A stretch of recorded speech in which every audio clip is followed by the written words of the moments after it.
네, 너무 반갑고요. 예, 제가 청파교회 목사입니다.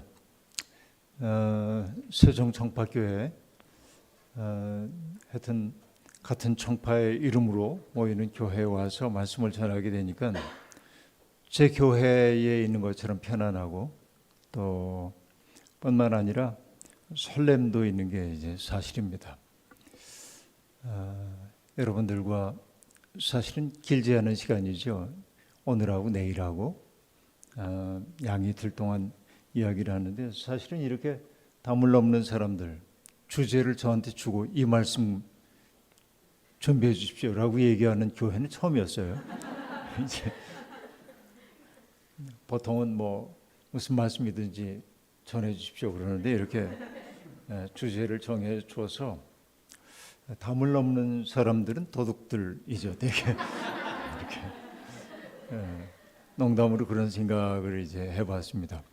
그리고 제가 스스로 생각을 해봤어요. 내가 담을 넘은 때가 언제였나 하고 생각해 보니까 제법 있어요. 언제 그랬냐면은 이제 고등학교 때 제가 축구를 했는데 우리 이제 축구부가 교문 밖으로 몰래 나가서 뭐 떡볶이도 사 먹고 그렇게 하고 수업 시간에 그러고 이제 정문으로 들어오면 걸리니까 으슥한 곳으로 가가지고 담을 넘다가 선생님들한테 걸려가지고 기합받고 그랬던 기억도 나고요. 또 제가 처음으로 그 교회를 나간 게 청년 시절에 교회를 나갔는데 여기 제 아내도 있습니다만은 교회 다닐 생각이 없었는데 매력도 없고 처음 만난 교인들이 매력도 없고 그런데 마침 그 교회가 어느 축구 대회에 참여를 하게 돼서 축구 시합을 하는데 저보고도 좀 하겠냐고 그렇게 물어봐가지고 김기석 씨 축구 잘해요? 그렇게 이제 물었어요. 총무가. 속으로는 저는 잘하다 마다 이렇게 그러나 이제 점잖은 사람이기 때문에 예 좋아는 합니다. 이제 그렇게 했죠. 그러고는 이제 축구 연습을 아침마다 나와서 이제 연습을 하는데 저희 교회의 부목사로 있던 분이 뭐라고 얘기하냐면 김기석 씨 우리 축구 연습하는 사람들이 다 새벽 기도에 나왔다가 운동장으로 바로 오는데 김기석 씨도 새벽 기도회를 좀 나왔다 하는 게 어때요? 그래서 새벽 기도회는 마음이 전혀 없었지만 그래도 이제 축구하는 사람들하고 가까워져야 되기 때문에 교회 나간 지 일주일도 안 돼서 새벽 기도회를 제가 참여하고 이게 다 그분의 다 섭리 가운데 있었던 사건이라는 생각이 드는데요. 근데 연습하던 그 운동장을 우리 집에서 보면은 바로 그 앞에 있어요. 한 100m쯤 내려오면은 운동장이 있는데 정문까지 가려고 그러면 한참 돌아가야 돼요. 그러니까 늘 망설였습니다. 담을 넘어갈까? 그랬던 기억들이 나곤 하는데요. 어쨌든 이 주제를 우리 신 목사님이 이렇게 주었을 때 이게 굉장히 의미가 있겠다는 생각을 이제 해봤습니다. 여러분 반칠환이라고 하는 시인이 있는데요. 웃음의 힘이라고 하는 시를 썼는데 이런 내용입니다. 넝쿨 장미가 담을 넘고 있다. 현행범이다. 활짝 웃는다. 아무도 잡을 생각 않고 따라 웃는다. 왜 꽃의 월담은 죄가 아닌가? 이게 이제 시입니다. 기가 막힌 시이잖아요. 넝쿨 장미가 담을 넘는데 현행범에 담을 넘으니까. 근데 아무도 화를 안 내. 다들 활짝 웃어요. 아무도 잡을 생각은 안 하고 따라 웃는다라고 말합니다. 왜 꽃의 월담은 죄가 아닐까? 월담도 죄가 안 되는 월담도 있구나. 이제 그런 생각들을 해보게 됩니다. 세상에는 넘지 말아야 할 선 같은 것들이 있죠. 제법 많이 있습니다. 교통신호 같은 거 지키는 게 그렇습니다. 이건 사회적 규약이죠. 우리가 신호 앞에서는 어떻게 해야 한다는 게 사회적 규약입니다. 이 약속이 지켜진다고 믿기 때문에 우리는 안심하고 살기도 합니다. 그 약속이 어겨졌을 때는 굉장히 우리가 당황스러워할 수밖에 없는 게 사실입니다. 이런 기호로서의 약속 같은 것들이 꼭 지켜지는 사회가 좋은 사회라고 볼 수 있습니다. 여러분 제가 한 2달쯤 전에 미국에서 한 달을 머물다 돌아왔는데 미국에서 이제 그 동료들하고 이렇게 길을 걸어가다가 차가 이렇게 오고 있으면은 제가 나도 모르는 사이에 우리 동료들 이렇게 붙잡아서 차가 온다고 그러지. 그 미국에 살고 있는 목사님들이 웃으면서 목사님 여기 미국이에요 그러는 거예요. 그게 무슨 소린가 했더니 미국에서는 무조건 사람이 의지해요. 사람이 저만치어서 길을 건널 의사가 있다고 생각될 경우에 어쨌든 횡단보도에 사람이 다가오면 차는 무조건 서요. 그리고 이제 지나가야 하죠. 그건 정말 좋은 거다 하는 생각인데 미국에서 한 달 동안 익숙해지다 또 여기 돌아오니까 제가 또 헷갈리기 시작했어요.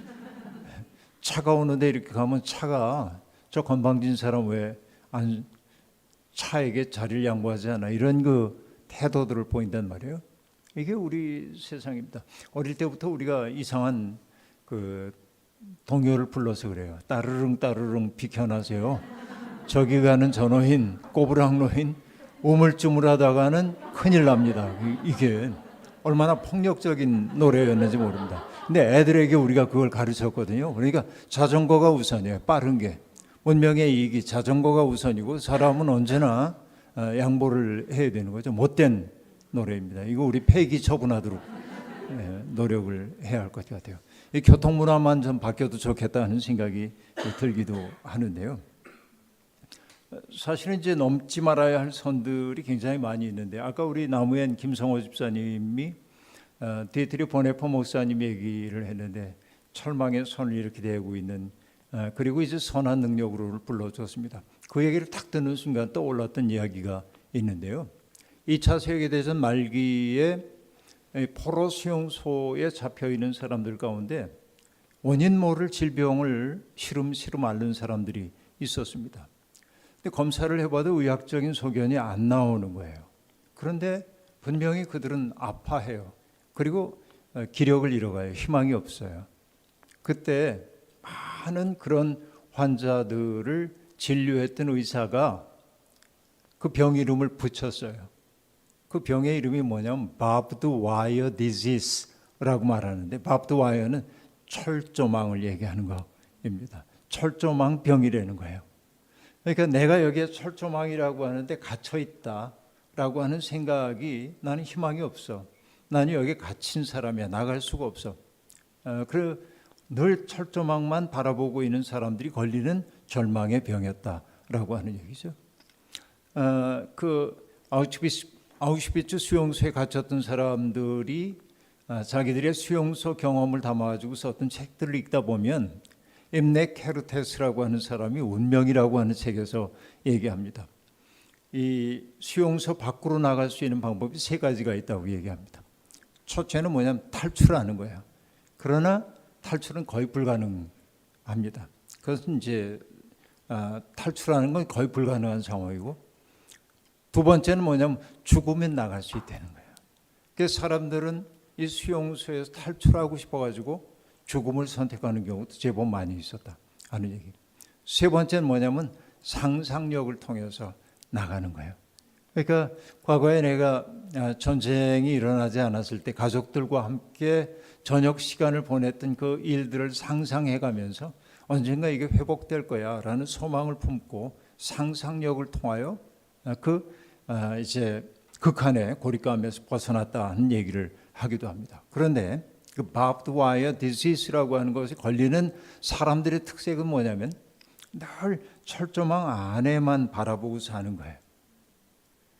근데 똑같이 철조망 안에 갇혀 있지만은 철조망 너머에 피어나는 꽃들도 바라보고 저 너머에 바라보이는 구름도 바라보고 저 너머에 산을 바라보고 그런 사람들은 이겨내는 거예요, 그것을. 그래서 우리의 시선을 어디에 두고 사느냐 하는 게 우리의 인생의 내용과 질을 결정한다 하는 생각을 우리들이 품게 되는 것입니다. 우리의 마음속엔 나도 모르는 사이에 심리적인 물리적인 장벽들이 정말 많이 드리워져 있거든요. 그 속에서 우리가 어떻게 해방될 수 있을까? 이게 이제 오늘 우리가 생각해 봐야 할 과제 가운데 하나입니다. 그러나 모든 장벽은 우리가 넘어서야 하지만 그러나 넘지 말아야 할 선들도 있어요. 이거부터 먼저 얘기를 해야 합니다. 넘지 말아야 할 것들이 있는 거죠. 아까 우리가 교통 신호 지키기 위해서 우리가 이제 차선을 지키고 서야 할 자리에 딱 서야 안전한 사회가 도래하는 것처럼 우리들도 지켜야 하는 것들이 있단 말이죠. 그래서 세상을 창조하신 하나님이 마지막 순간에 인간을 만드시고 당신이 만드신 동산 안에 사람들을 데리고 오셨습니다. 그리고 그들에게 소명을 주시죠. 이 동산을 잘 가꾸라고 하는 소명을 주셨습니다. 그래서 여러분 어느 그 외국의 여자 신학자가 이렇게 얘기한 적이 있어요. 성경에서 일하라고 부름받은 것은 사람밖에 없다. 그러니까 일이라고 하는 것은 지긋지긋한 노동이 아니라 하나님의 창조적인 사역에 동참하는 일이라고 얘기를 했단 말이에요. 그러니까 이 일은 아름다운 것 이미 분명합니다. 그러나 하나님은 사람에게 뭔가를 하라고도 말씀하셨지만은 동시에 하지 말아야 할 것도 정해 주셨습니다. 그게 뭐죠? 다 알잖아요. 동산 한복판에 생명나무가 있었고 선악을 알게 하는 나무가 있었다 이렇게 얘기합니다. 우린 나무 둘일 거라고 생각을 보통 합니다. 왜냐하면 생명나무와 선악을 알게 하는 나무 그러기 때문에. 그러나 우리는 이게 두 개의 나무가 아니라 하나의 나무의 다른 이름일 거다 이제 이렇게 보기도 합니다. 그런데 그 나무의 이름이 생명나무라고도 얘기하지만은 그러나 선악과라고 하는 그 말이 매우 흥미롭게 다가오기도 합니다. 근데 하나님이 금지했던 것은 뭐죠? 선악과의 열매는 따먹지 말아라 라고 얘기했어요. 여러분 짓궂은 사람들은 언제나 질문을 이제 합니다. 어떤 질문이냐면 하나님 전능하시죠? 예, 전능하시죠. 하나님 전지하시죠? 예, 전지하시죠. 그러면 걸려들었다는 듯이 얘기해요. 사람들이 선악과를 따먹을 것을 몰랐을까요? 그러면 몰랐다고 하면 전지함에 문제가 있죠. 알았다고 하면 알면서 왜 그런 걸 시켜요? 하나님의 사랑에 문제가 돼요. 여러분들 듣고 보니까 그렇죠. 논리적으로 보면 이제 그런 느낌이 있습니다. 그런데 어쨌든 선악을 알게 하는 나무 열매를 따먹지 말아라 라고 얘기를 했습니다. 이게 이제 매우 중요한 요소라고 볼 수 있어요. 그게 어떤 의미일까요? 인간에게 주어져 있는 첫 번째 계명이거든요. 긍정적 계명은 생육하고 번성하라가 첫 번째 계명이에요. 긍정적 계명은. 부정적 계명은 선악을 알게 하는 나무의 열매를 따먹지 말아라라는 게 부정적인 명령이에요. 그러니까 이 둘은 우리 인생의 두 개의 하나의 수레의 두 바퀴와 같아요. 이게 함께 가야 되는 거예요. 생육하고 번성하라. 하나님이 우리에게 주신 생명을 충실하게 살아내야 돼요. 이게 인간의 소명이에요. 그런데 그러기 위해서 해야 하는 일은 뭐냐면 하지 말라는 일을 하지 않아야 돼요. 근데 하지 말라고 하는 일이 뭐냐? 선악을 알게 하는 나무 열매를 따먹지 말아라 라고 하는 얘기입니다. 자, 어떤 의미로 여러분 이걸 받아들입니까? 이 옛날 얘기 하나 하면 돼요. 금방 알 수 있는 얘기입니다. 여러분 그리스 신화에 보면 프로크루테스라고 하는 괴인이 등장합니다. 테바이로 들어가는 길목에다가 여관을 지어놓고 먼 길에 지친 사람들이 테바이로 들어가기 전에 자기 여관에 머물도록 만듭니다. 그런데 이 프로크루테스는 쇠로 만든 침대 하나가 있었습니다. 그런데 그 침대 위에 사람들을 눕혀요. 그리고 침대보다 키가 작으면은 잡아 늘렸습니다. 침대 크기에 맞추기 위해서. 침대보다 키가 크면 어떡할까요? 잘라버리고 맙니다. 이 얘기가 의미하는 바는 뭐죠? 프로크루테스의 침대에 눕혀지는 순간 생명의 온전함은 상실될 수밖에 없다라고 하는 얘기입니다. 그런데 그 얘기는 옛날에 있었던 아주 그 미개했던 시절에 그 이야기가 아니고 모든 인간이 보편적으로 갖고 있는 그릇된 욕망을 얘기하는 거란 말이에요. 여러분, 우리들 속에도 모두가 다 프로크루스테스의 침대가 우리들 속에 하나씩 다 있어요. 나 나름대로 어떤 사람들을 내 기준에 따라서 평가하는 버릇들이 우리에게 있습니다. 저 사람은 어때? 저 사람은 어때? 저 사람은 이래서 싫고 저 사람은 이래서 싫고 이렇게 평가들을 한단 말이에요. 바로 이게 뭐냐면 선악과를 따먹은 결과라는 거예요. 선악과를 따먹었다고 하는 말은 뭐냐면은 내가 기준이 되어 세상을 바라보려고 하는 욕망이에요. 나를 기준에 놓고 세상을 바라보려고 하는 욕망이 선악과를 따먹은 결과라고 얘기할 수 있단 말이에요. 그러니까 하나님의 금지 명령은 너 스스로가 선악의 기준이 된다고 생각하지 말아라. 그건 누구에게만 속해 있습니까? 하나님께만 속해 있는 거예요. 인간은 다만 하나님이 주신 이성의 능력을 가지고 선한 것이 무엇인지를 분별하며 살아야 할 필요는 있지만 내가 선택하여 선을 선택하긴 해야 되지만은 그러나 내가 중불나게 누군가에게 이건 선한 거야, 이건 악한 거야 이렇게 말하면서 살면 안 된다 하는 얘기입니다. 그래서 저는 그걸 뭐라고 얘기를 하냐면은 선악과를 따먹지 말라고 한 말은 너 스스로가 기준이 되려고 하는 욕망을 버려야 한다. 이게 하나님이 인간에게 요구하고 있는 가장 중요한 요소예요. 오늘날 너무나 많은 기독교인들이 다른 사람들의 삶을 평가하는 일을 너무 많이 하고 있어요. 이게 오늘의 기독교를 부끄럽게 만들고 있다고 저는 확신을 하고 있습니다. 결국 뭐냐면은 선악과를 따먹으면 어떻게 된다고 뱀이 유혹을 했냐면 내가 신처럼 될 거다라고 얘기합니다. 여러분, 나도 모르는 사이에 우리가 신적 존재가 되어가지고 누군가의 삶을 평가하고 있지 않는가 돌이켜 생각해 봐야 된단 말이죠. 이거 하지 말라고 하나님이 그렇게 명령했단 말입니다. 이건 넘지 말아야 할 선이었어요. 내가 그 명령을 어기지 않을 때 내 삶은 온전하고 아름다워질 텐데 인간은 그 넘지 말아야 할 선들을 넘음으로 타락이라고 하는 결과를 갖게 되었습니다. 여러분, 넘지 말아야 할 선들은 또 하나 또 있죠. 뭐 얘기하자면 굉장히 많이 있겠습니다만은 출애굽 공동체가 시내산 앞에서 하나님과 더불어서 언약을 맺는 대목이 등장합니다. 여러분, 성경에서 언약이라고 하는 개념은 매우 중요한 개념입니다. 내가 누군가와 계약을 맺는다고 얘기할 때 계약은 어떤 것이죠? 서로 간의 이해관계가 맞기 때문에 계약을 맺는 거예요. 저 사람과 나하고 계약을 맺음으로 저 사람도 나를 통해 이익을 얻겠지만 나 또한 그에게 이익을 얻을 수 있어야 계약이 유지가 됩니다. 더 이상 이익을 얻을 수 없다고 생각하는 순간 계약은 파기되도록 그렇게 되어 있습니다. 이익이 중심인 거예요. 그러니까 이익이라고 하는 것은 언제나 여러분 너의 이익만을 생각하는 사람들이 없죠. 나의 이익이 중심이에요. 자기 중심적인 거예요. 계약은. 그러나 언약이라고 하는 것은 이익이 중심이 아닙니다. 관계가 중심입니다. 하나님이 그 이스라엘 출애굽 공동체에게 말씀하시잖아요. 내가 너희에게 하는 말을 너희가 듣고 내 말대로 살면 나는 너희의 하나님이 될 거고 너희는 내 백성이 될 거야 라고 얘기합니다. 정말 그렇게 살아보겠니? 라고 물어요.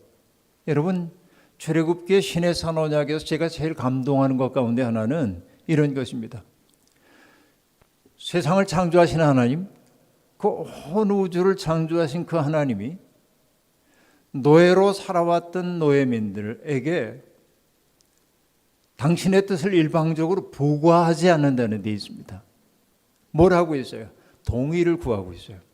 내 뜻은 이러이러한데 너희들이 내 뜻을 따르겠니? 그렇게 하겠어? 라고 동의를 구해요. 나는 이 대목이 이 시내산 언약의 핵심에 속한다고 늘 생각을 하고 있습니다. 노예라고 하는 사람들은 언제나 주인의 뜻을 수행하는 기계에 불과할 뿐입니다. 주인은 노예들에게 오늘 컨디션 어때? 내 생각은 어때? 묻지 않습니다. 그냥 할당량을 그에게 주고 그 할당량을 실현할 것만을 요구하고 있습니다. 할당량을 채우지 못할 경우에는 처벌을 합니다. 이것이 노예 노동입니다. 거기에 익숙한 사람들입니다. 이스라엘 백성들이. 그렇죠? 그런데 그 하나님이 그 백성들에게 뭐라고 말하냐면 내 생각은 이런데 내 생각에 동의해? 라고 묻고 있는 거예요. 이게 첫 번째 놀라운 점입니다. 두 번째는 뭐냐면 고대 세계에서는 언제나 지배 엘리트들만 신의 뜻을 알고 있다고 생각을 했어요. 지배 엘리트들, 왕을 보좌하고 있는 사제들만이 하나님의 뜻을 알고 있고 그 뜻은 비밀스러운 거예요. 여러분, 이집트에 가면은 룩소르라고 하는 도시가 있는데요. 거기에 가면은 카르낙 신전이라든지 룩소 신전, 어마어마한 규모의 신전이 있습니다. 규모가 얼마나 큰지 모릅니다. 그런데 가이드들이 얘기합니다. 이곳에 들어올 수 있는 사람들은 누구냐? 일반인들이 아닙니다. 왕과 사제만이 들어올 수 있어요. 고대 세계의 종교라고 하는 것은 왕과 사제들만이 신의 뜻을 독점해요. 왜? 여기에 힘이 있기 때문에. 그런데 하나님은 모세를 신의 산으로 불러가지고 모세에게 하나님의 말씀을 들려주면서 뭐라고 얘기합니까? 백성에게 가서 다 알려줘라. 모든 백성들에게. 하나님의 말씀은 독점이 허락되지 않는 거예요. 모든 사람들에게 다 주는 거예요. 이게 첫 번째는 그들에게 동의를 구했다고 하는 것이고, 그리고 하나님의 뜻을 특별한 사람들만이 아니라 모든 사람들에게 다 전달했다라고 하는 게 두 번째 놀라운 점이라고 얘기했습니다. 백성들이 하나님의 뜻대로 살겠다고 얘기했을 때 하나님이 그들에게 비전을 허락해 줘요. 비로소 관계가 이루어졌기 때문에. 아까 계약이라고 하는 것의 핵심은 이익이라고 얘기했죠. 그런데 언약의 핵심은 뭐냐면 관계야. 신뢰의 관계가 만들어진 거예요. 하나님과. 이익의 관계가 아니란 말이에요. 이때 하나님이 그들에게 비전을 주십니다. 그 비전의 내용은 뭡니까? 너희는 제사장 나라 거룩한 백성이 되어야 한다라고 얘기를 하고 있습니다. 언약 백성으로 산다고 하는 것은 뭐냐면 자기의 정체성의 뿌리를 과거에 두고 살아가는 게 아니라 실현해야 할 미래적 가치를 내다보며 협력하는 사람들이 언약 공동체란 말이에요. 그러니까 여러분, 우리들도 모두 마찬가지입니다.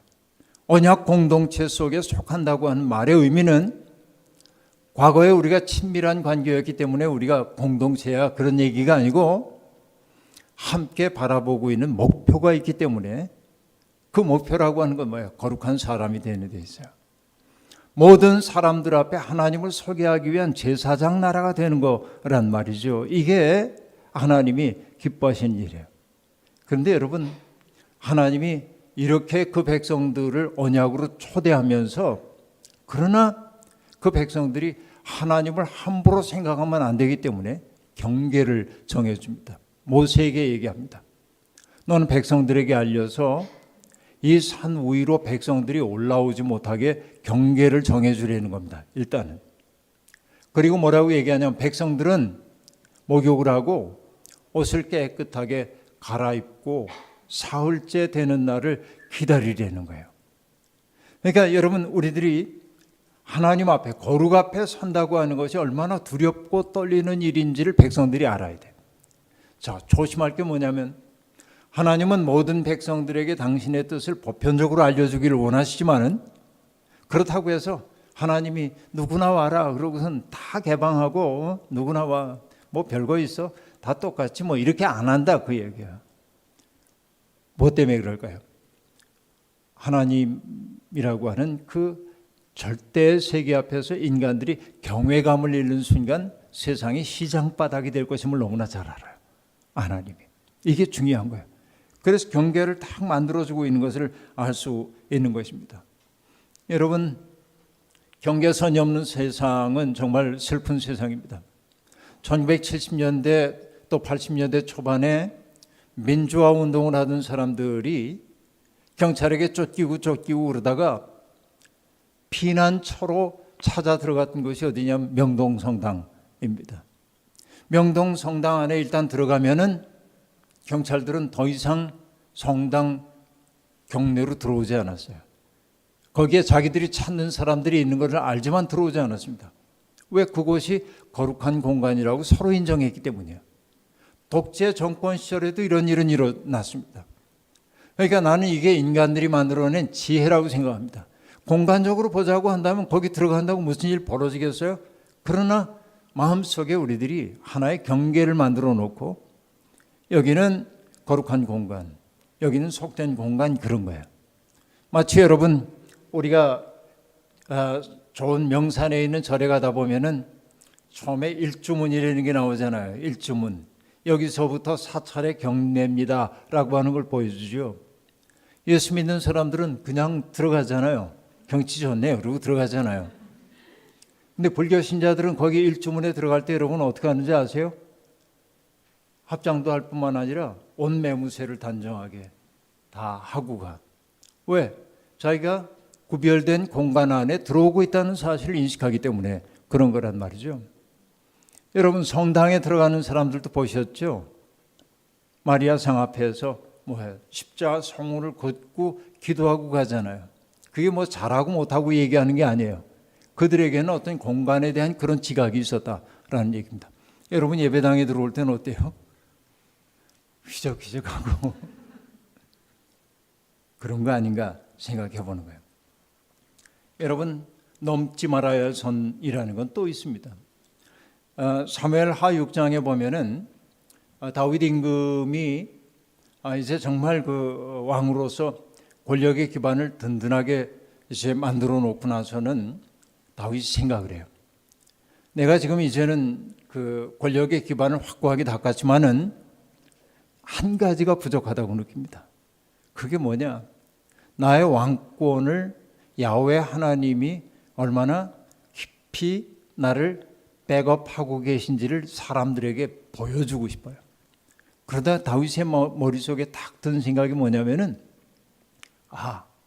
블레셋과의 전쟁에서 빼앗겼던 언약궤를, 하나님의 언약궤를 다윗성으로 모셔오는 장관을 연출하자. 그러면 하나님이 나와 함께 한다는 사실을 온 백성들이 눈으로 볼 거다라고 생각하고 다윗은 정병 3만 명을 뽑아가지고 화려하게 언약궤를 모셔오려고 갑니다. 그렇게 하고 수레에다 태워서 끌고 오는 거예요. 그런데 여러분 나곤의 타작마당에 이르렀을 때 소가 이렇게 끌고 오고 있는데 나곤의 타작마당에 이르렀을 때 소가 갑자기 날뛰기 시작합니다. 그래서 뒤에 실었던 그 법궤가 떨어지려고 그러자 그 법궤 언약궤의 수송 업무를 맡았던 우사라고 하는 사람이 그걸 떨어지지 못하게 탁 막아요. 그러자 어떻게 됐습니까? 하나님이 그를 치셨죠. 그게 죽고 맙니다. 그래서 그 장소를 뭐라고 하냐면 베레스 우사라고 얘기를 하는 거예요. 왜 그랬을까요? 왜 이런 무서운 일이 벌어졌을까요? 하나님은 인간의 목적을 위해 납치당할 뿐이 아니기 때문에 그런 거예요. 다윗의 동기가 나빴어요. 그렇죠. 하나님을 진심으로 경외하기보다는 자기의 왕권 강화를 위한 수단으로 삼으려고 했을 때 하나님은 그에게 납치당하는 것을 거절하셨다라고 하는 얘기입니다. 이것이 이제 중요한 거예요. 나중에 다윗은 두려움에 빠지죠. 하나님은 정말 경외해야 할 대상이지 이용해야 할 대상이 아니구나라는 걸 느껴요. 그러니까 나중에 다윗은 자기 스스로가 제사장이 입는 옷을 입고 그리고 사람들과 가가지고 제사를 바치면서 법궤를 모셔옵니다. 그때 하나님의 법궤는 다윗성에 안착되게 되는 이야기가 등장하고 있습니다. 그러니까 우리가 거룩함에 손을 대면 안 되는 거예요. 이게 이제 무엇보다 중요한 일이라고 볼 수 있습니다. 그러니까 여러분 인간이 인간답게 살기 위해서는 하지 말아야 할 일들이 있는데 바로 그것이 넘지 말아야 할 경계는 넘지 않을 줄 아는 게 이제 인생의 지혜다 하는 얘기입니다. 그러나 우리는 넘어야 할 경계선도 많이 있는 게 사실입니다. 세상은 끊임없이 우리를 구획 속에 집어넣습니다. 과거에는 여러분 우리가 이런 얘기도 많이 했죠. 개천에서 용난다는 말을 많이 했단 말이에요. 어떤 사람들이 출신은 미약해도 열심히 노력하면은 사회적 신분이 변화될 수 있었단 말이죠. 그러나 지금은 이게 사회적 이동성이 거의 없는 세상이 되어버리고 말았습니다. 그죠? 그러니까 교육 정도나 이런 것들이 딱 정해졌어요. 사람들은 어디에 사느냐에 따라서 그들의 삶의 내용이 아주 달라집니다. 과거에 이제 여러분 이제 남자와 여자가 사람 만나는 방식들이 다르잖아요. 남자들은 만나면은 어찌하든지 패킹 오더를 정해야 돼. 패킹 오더가 여러분 동물 세계에서 조류들이 뭔가 모이를 쪼아 먹는 순서가 패킹 오더잖아요. 그러니까 남자들은 계급을 만들어야 안심이 돼요. 그래서 은근히 이렇게 보고 나이가 얼마나 됐나 이런 거 따져보고 잘 가늠이 되지 않으면은 제가 군대를 뭐 쌍팔년도에 뭐 이렇게 얘기하면 은근히 그 사람의 이제 떠보는 거예요. 그런데든지 노골적으로 학번이 어떻게 되세요? 뭐 이런 거 물어보고 계급을 만들어야 남자들은 이제 시원해지고 그런 경우가 많이 있습니다. 그러니까 그렇게 보면은 여성들에 비해서 남성들은 굉장히 미개하다. 관계를 맺을 줄 모르기 때문에 그런 거예요. 그거 알지 못하면 굉장히 이제 불안해집니다. 여러분, 근데 요즘은 이렇게 묻는데요. 악수합니다. 이 사람이 나하고 악수하는 사람이 지속적으로 사귀어야 할 사람인지를 알아보기 위해 이렇게 묻는답니다. 실례지만 어디 사세요? 그래서 대답하는 거예요. 예를 들면 네, 제가 대치동 삽니다. 그러면 그러시군요. 존경하는 거예요. 근데 여러분 뭐 어디라고 얘기할까요? 어디 지역 욕하는 거 같아서 안 되겠다. 그러니까 어떤 지역을 얘기하면서 여기 삽니다. 그러면 그 다음부터 날 별거 아닌 것처럼 바라보는 거예요. 살고 있는 장소가 사람의 가치를 나타내는 것 같은 시대입니다. 그러니까 어떻게 하든지 그쪽 세계에 속해보고 싶은 거예요. 그러나 여러분 그 세계는 우리의 틈입을 별로 허용하지 않은 것이죠. 이게 참 더러운 세상이 되어버리고 말았다고 얘기할 수 있겠습니다. 그런데 기독교인들은 끊임없이 그런 장벽들을 넘어서도록 요구를 받고 있다고 얘기할 수 있습니다.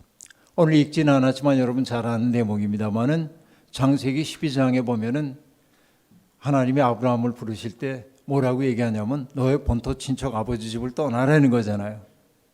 본토 친척 아버지 집을 떠나는 것은 유목민인 아브라함에게 그렇게 큰 어려움이 아닐지도 모릅니다. 왜? 온갖 양떼를 몰고 여기저기 다니는 게 그의 삶이었는지도 모르겠습니다. 그러나 그런 삶임에도 불구하고 본토 친척 아버지 집을 떠난다고 하는 말은 한마디로 얘기하면 어떤 의미일까요, 여러분? 본토 친척 아버지 집을 떠난다는 말의 의미는 뭘까요? 한마디로 취약해져라라고 하는 얘기입니다. 울타리가 없는 삶 속에 들어가라 그래요. 너를 보호해 줄 수 있는 아무것도 없는 위험 속으로 들어가라라고 하는 얘기입니다. 그러니까 여러분 믿음의 조상이라고 하는 아브라함에게 하나님이 첫 번째로 하셨던 말씀이 뭐냐? 취약해져라야 떠나라고 하는 얘기는. 그러니까 내가 어쨌든 나는 보잘것없는 존재인지 모르지만은 그러나 익숙한 장소 속에 있으면은 그 익숙한 장소가 내게 주는 편안함 같은 것들이 있단 말이죠. 근데 여러분 우리가 낯선 곳에 가면 쭈뼛쭈뼛 하잖아요. 어딜 가든지. 내가 예를 들면 전혀 알지 못하는 어떤 나라에 갔어요. 거기서 여러분 활개치고 다닐 수 있어요? 처음부터? 아니죠. 여러분 제가 프랑스에 이렇게 가가지고 돌아다닐 때 보면 정말 그 프랑스 드골 공항에 내렸어요. 공항에 내리고 숙소까지 드골이 아니구나. 저기 리옹에 갔을 때 얘기네.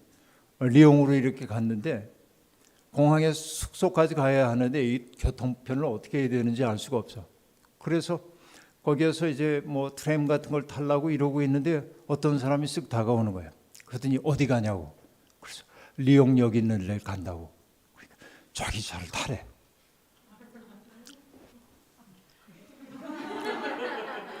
이걸 타야 돼 말아야 돼 걱정이지. 근데 불안해하지 말라고 탈 사람이 또 있대. 그 보니까 나처럼 어리숙한 사람이 거기 또 두 사람이 이렇게 있어요. 그래서 이렇게 보니까 한 편은 아닌 것 같아.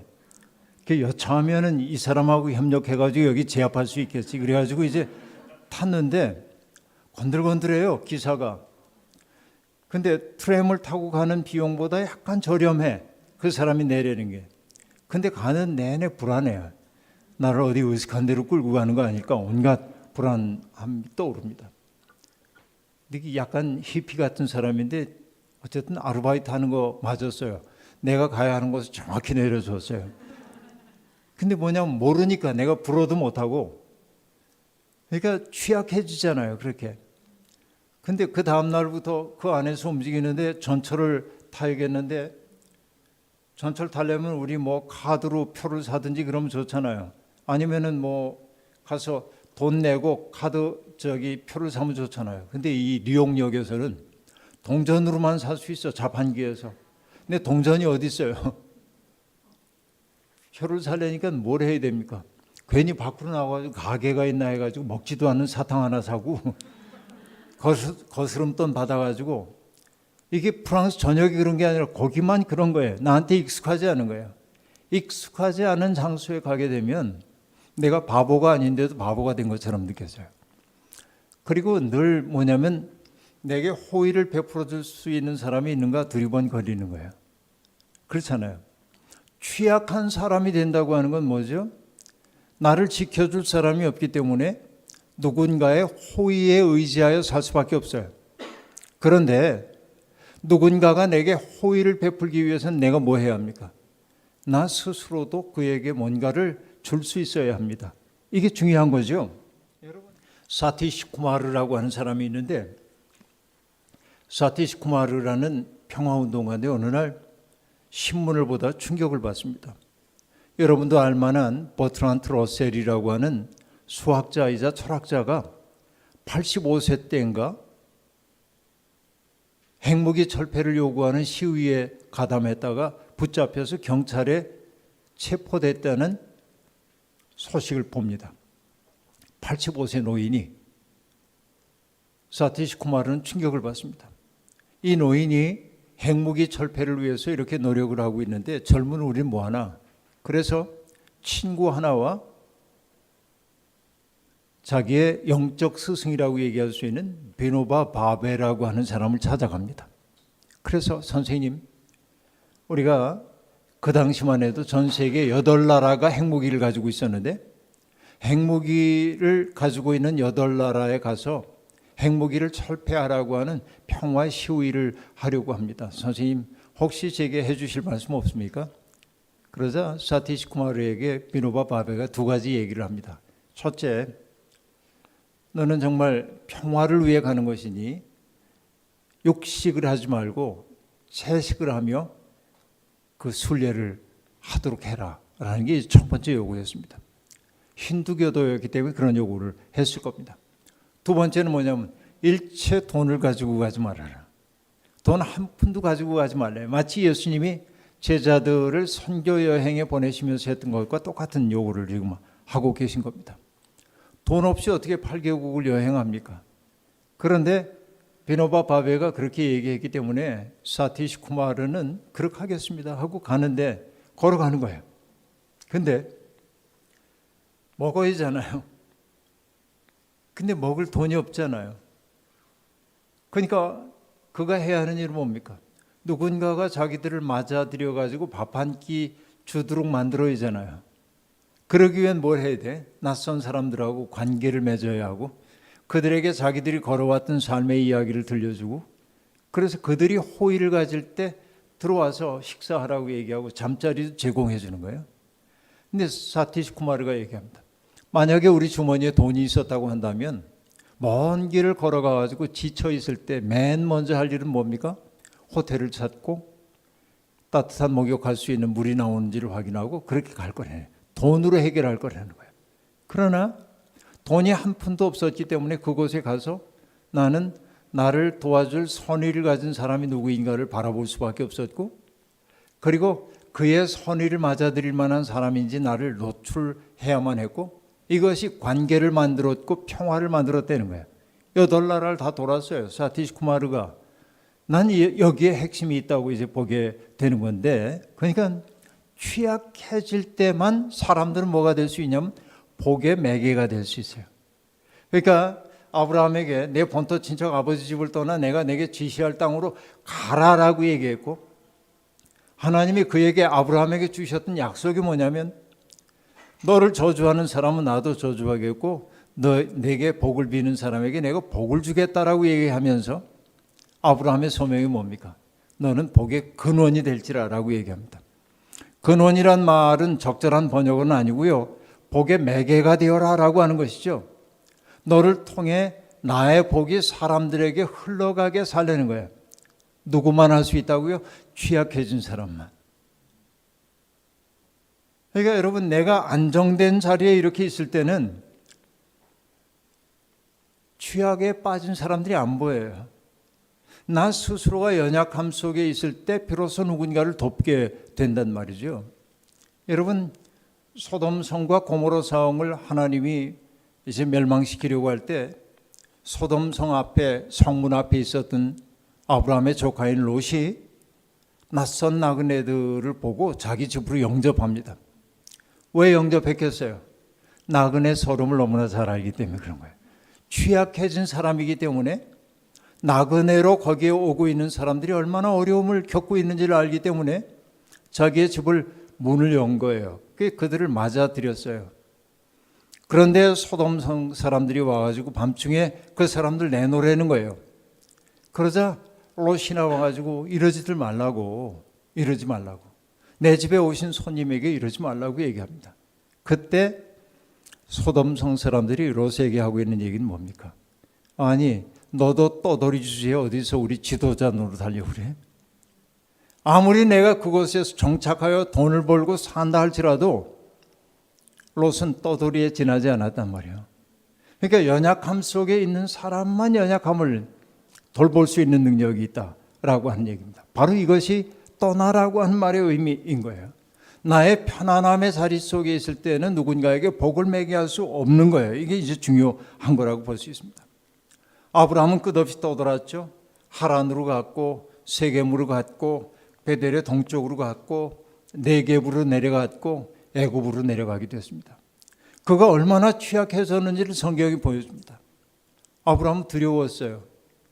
사라에게 얘기합니다.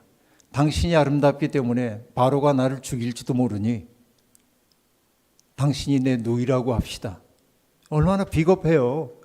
이게 뭐면 취약해진 거예요. 이렇게. 인간은 그런 거예요.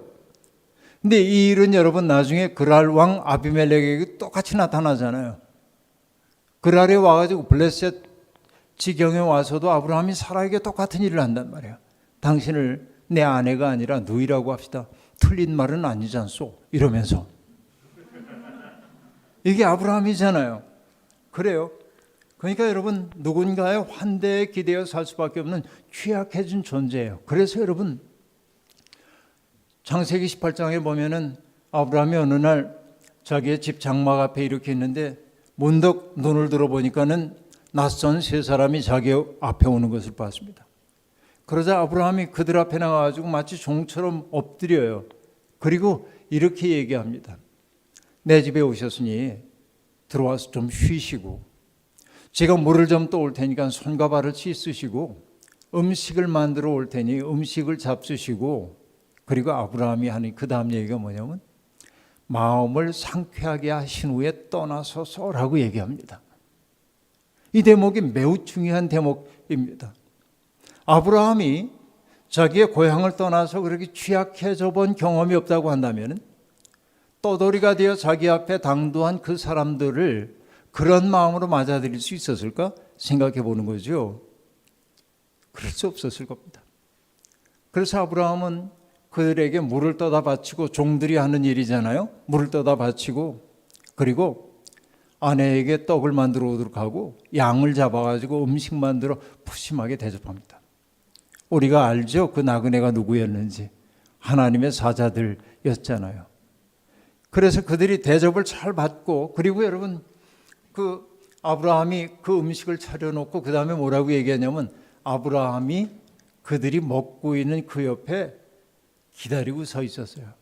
Abraham waited on. 그래. wait on 했어. 그들의 필요에 응답하기 위해서. wait on 하는 사람이 wait 하거든요. 믿음의 조상인 아브라함이 그 취약해진 사람들이 평안하게 환대받음을 느낄 수 있도록 만들기 위해서 그 옆에서 웨이터처럼 기다리고 있어. 아브라함의 목적은 뭡니까? 그들이 마음을 상쾌하게 한 다음에 길을 떠나도록 하고 싶은 거예요. 이게 복의 매개가 되고 있음을 우리가 알 수 있다라고 하는 얘기입니다. 여러분, 우리가 믿음으로 산다고 하는 건 그런 이야기인 거죠. 그래서 그 나그네들은 마음이 상쾌해져 떠나가다가 문득 이렇게 얘기합니다. 우리가 하려는 일을 아브라함에게 주사 숨기겠는가? 라고 얘기해요. 그리고 아브라함에게 비밀을 얘기하죠.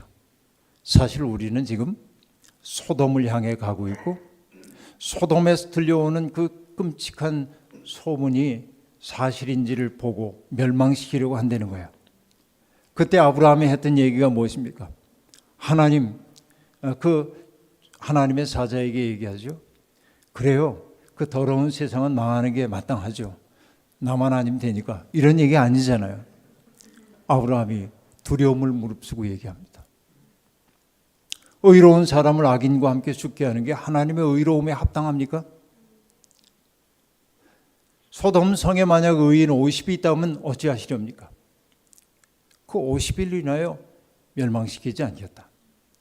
깎기 시작합니다. 40명이면요 40명을 인하여 멸망시키지 않겠다. 마지막으로는 10명까지 내려갑니다. 소돔 성에 10명이 있으면 10명은 여러분 왜 더 내려가지 않았나 하지만은 유대인들의 말하는 최소 단위입니다. 10명만 있어도 나는 소돔 성을 멸망시키지 않겠다라고 얘기합니다. 여러분 이게 뭐예요? 소돔 성에 있는 사람들이 죄 속에 있을지라도 아브라함이 하고 있는 일은 뭐죠? 하나님이 하시는 일 지당합니다라고 손을 모으는 게 아니라 뭐예요? 그들을 막아내고 싶은 거예요. 멸망을 당하는 그들을 지키고 싶은 거예요. 팔을 뻗어가지고. 그렇죠. 그 거룩하신 하나님의 뜻 앞에서 하나님 뜻 앞에서 그 하나님 앞을 가로막고 이렇게 하는 거예요. 이게 중요한 일입니다. 근데 여러분 제가 나중에 공부를 하다 보니까요 이런 얘기가 나옵니다. 아브라함 못지않게 믿음 좋았던 사람이 있었죠. 노아입니다. 노아는 의로운 사람이라고 칭함을 받았습니다.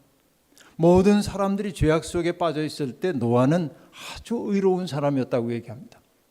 하나님에게 순종합니다. 좀 멀쩡한 날 방주를 만들려고 그러니까 노아는 방주를 만들잖아요.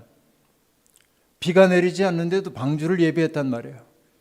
정결한 짐승과 부정한 짐승을 가지고 방주 안으로 들어가라고 그러니까 전부 다 들이잖아요. 사람들이 비웃었을 겁니다. 저 노아 영감 뭐 하는 거야? 그러나 그 말 아랑곳하지 않고 들인 거예요. 하나님이 방주문 닫으셨어요. 그리고는 비가 내려가지고 다 멸망당하게 되었습니다. 성경은 얘기합니다. 홍수가 끝나고 노아가 방주문을 열고 밖으로 나와서 하나님 앞에 제사를 바쳤다. 얼마나 경건합니까? 순종의 챔피언이잖아요. 근데 여러분 우리 신진신 목사님도 아주 즐겨 인용하는 조나선 섹스라고 하는 분의 창세기에 보면 어떤 말이 나오냐면 그가 이렇게 질문합니다. 하나님은 왜 그렇게 믿음 좋은 노아가 아니라 아브라함을 통해서 구원의 역사를 이루셨을까? 그렇죠. 믿음의 조상은 노아가 아니라 아브라함이잖아요. 그러니까 노아가 순종의 챔피언입니다. 아브라함도 순종의 챔피언입니다. 떠나라 하면 떠나요. 아들 바치라 하면 바쳐요. 순종의 챔피언이에요. 그러나 아브라함에게는 있고 노아에게는 없는 게 하나 있었어요. 그게 뭘까요, 여러분? 조나선 섹슨 얘기합니다. Responsibility. 책임성. 노아는 하나님이 세상에 죄악이 관영한 것을 보고 홍수로 인간을 멸절시키겠다고 얘기할 때 하나님 앞에 그러면 안 됩니다. 기회를 주십시오. 안 그래요. 그렇죠. 그냥 하나님의 뜻이 그러니까 저는 수용합니다. 그리고 하나님에게 순종하여 방주 만듭니다. 이렇게 갔어요. 좋은 신앙인이죠. 그런데 하나님이 바라는 것은 그런 신앙인이 아니에요. 뭐 하는 거예요? 이웃을 위해 중보할 줄 아는 거예요. 책임지는 거예요. 하나님의 뜻을 가로막고, 하나님 그러면 안 됩니다. 의로운 사람들이 있는데 무고하게 죽으면 안 되잖아요. 이렇게 얘기한단 말이에요. 그러니까 그 조나선 섹스가 얘기합니다. Obedience is not enough. 순종만으로는 부족하다. 그 말은 충분하지 않아 라고 얘기합니다. 바로 이것이죠. 그러니까 아브라함은 때때로 자기의 백성들을 중재하기 위해서 하나님의 거룩하심 앞에 무릎을 꿇을 줄 아는 사람이었어요.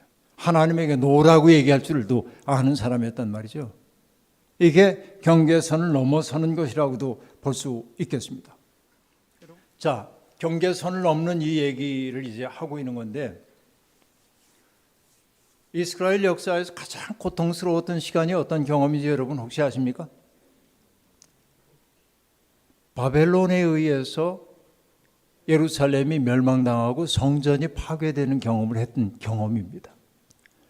왜냐하면 그들은 하나님의 백성이 된 이후에 확고하게 믿었던 것이 뭐냐면, 하나님이 우리와 함께 계시기 때문에 시온은 안전하다. 고대 세계의 전쟁이라고 하는 것은 신들의 싸움이라고 여겼기 때문에 야훼 하나님을 믿는 우리가 패배한다는 것은 우리의 패배가 아니라 야훼 하나님의 패배인 거예요. 그런데 마르뚝이라고 하는 바벨론의 최고 신이 야훼를 이긴 것 같아요. 전쟁에서 패배했기 때문에. 설명이 안 됩니다. 하나님은 무력한 거야? 하나님은 무기력한 거야? 혼돈에 빠졌어요. 나라를 잃은 슬픔도 있지만은 정신이 무너졌어요. 자기들을 지탱해주고 있었던 정신이 무너져버리고 만 것입니다. 그때 일단의 신학자들이 등장해가지고 하나님이 무능한 것이 아니라고 얘기하기 시작했어요. 해석이 필요합니다. 어떤 해석이? 하나님이 무능해서 패배한 것이 아니라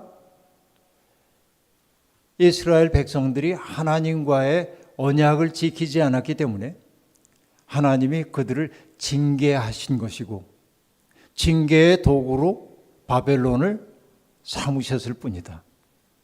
그리고 결국은 뭐냐면은 징계의 도구인 바벨론조차도 자기의 본수를 알지 못하고 휴브리스, 교만함에 빠지기 때문에 결국은 망할 수밖에 없다라고 하는 신학을 전개하기 시작합니다. 그러면서 과거에는 예루살렘 성전이라고 하는 특별한 공간에서만 예배를 드릴 수 있다고 생각을 했는데, 신학자들이 완전히 생각을 바꾸는 거예요. 하나님은 여기에만 계신 분이 아니라 백성들이 있는 곳 어디에나 계신 분이에요. 그래서 그 이전에는 야훼 하나님이 그들의 신앙의 중심이었다고 한다면, 그 다음부터는 뭐냐면 온 천지를 만드시고 주관하시는 하나님, 천지의 주제이신 하나님에 대한 얘기를 한단 말이에요. 그 하나님을 성경은 엘로힘이라고 그래요. 그러니까 야훼 하나님은 역사 속에서 그 백성들의 삶에 개입하시고 이끄시고, 그 백성들과 착고를 같이 한 것처럼 언약을 맺고 이끄시는 하나님인데, 바벨론 포로기의 신학에서 하나님은 엘로힘, 세상을 창조하신 분으로 세상의 모든 섭리를 다 하고 이루시고 계신 분이라고 얘기하면서 신학의 하나의 지평이 넓어지고 있음을 볼 수 있어요. 이것도 담을 넘어선 거예요. 일정에. 이런 거예요. 그러니까 여러분, 결국은 가만히 생각해 보면 인간의 삶의 지평이 넓어지는 것은 행복하고 편안할 때가 아닙니다. 내가 고통 속에 있을 때 나의 한계를 뛰어넘게 된다는 사실을 성경은 거듭거듭 우리에게 보여주고 있는 것이죠. 여러분, 세상에는 두 종류의 사람이 있습니다. 이야기를 좀 정리를 이제 하겠습니다만, 두 종류의 사람들이 있습니다. 영어로 얘기하면은 the somewheres, 어떤 장소지요. 그리고 또 하나는 뭐냐면 the anywheres, 그렇게 얘기해요. somewhere, anywhere, 이게 차이가 있는 거예요. somewhere라고 하는 것은 뭐냐면 특정한 장소나 혹은 지역에 충실한 사람들을 일컫는 겁니다. 그러니까 우리에게 익숙한 장소, 거기에 머물면서 익숙한 사람들과 익숙한 태도와 익숙한 문화 속에서만 살아가는 사람들이 있단 말이죠. 그들은 자기들이 언제나 옳다고 생각해요. 자기들의 견해, 거기에서 어긋나는 사람들은 전부 배제해버리고 맙니다. 오늘의 기독교인들이 그러합니다. 자기하고 생각이 조금만 다르면 다 밀어내요. 배제해버리고 말아요. 그러다 보니까 여러분, 제가 요즘 느끼는 아이러니가 뭐냐면 기독교인들이 세상을 그렇게 배제하자 세상이 교회를 배제하기 시작했어요. 에? 이게 개독교라고 한 말이 나오는 까닭이 바로 그런 데 있다고 볼 수 있는 겁니다. 그러니까 이 somewheres, the somewheres는 확증 편향을 가지고 있어. 나는 언제나 옳고 너는 걸러. 이런 태도를 가지고 살고 있는 사람들입니다. 오늘의 기독교인들이 이런 태도를 많이 보여주고 있어요. 저 사람들은 그릇되고 나는 옳고 이런 확증 편향 속에 살고 있어요. 그러나 여러분, the anywheres는 좀 다릅니다.